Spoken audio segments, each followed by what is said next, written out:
Aude, je profite de ton expérience avec les nouvelles molécules puisque tu as eu la chance de les avoir depuis plus longtemps que nous en France.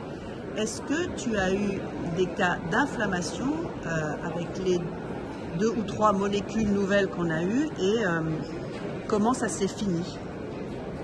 Bon, je pense que la question de la sécurité, elle nous tient tous évidemment à cœur. C'est extrêmement important. À chaque fois qu'on a une nouvelle thérapie pour nos patients, nous d'abord, nous voulons parler sécurité. Et je pense que la sécurité a été largement étudiée dans les études de phase 3 pour pouvoir déjà nous donner certaines pistes concernant les points sur lesquels nous devons être attentifs.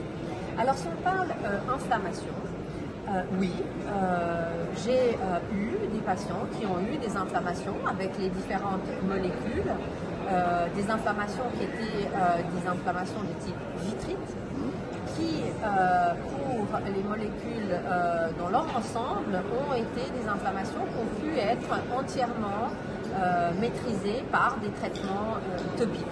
Des inflammations qui peuvent différer un peu dans leur nature entre une molécule et l'autre, mais qui heureusement n'ont pas amené à des pertes persistantes de vision pour les patients.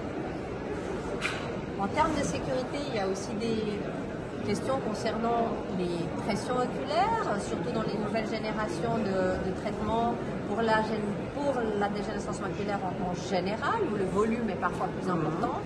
Et je peux là aussi témoigner que les patients ont eu des injections avec des volumes plus importants sans pour autant avoir des amoroses ou des pertes visuelles qui ont été numériquement supérieures à ce que l'on a nous tous vécu déjà avec les molécules de première génération. D'accord. Donc en fait, pour la tension oculaire, rien de plus.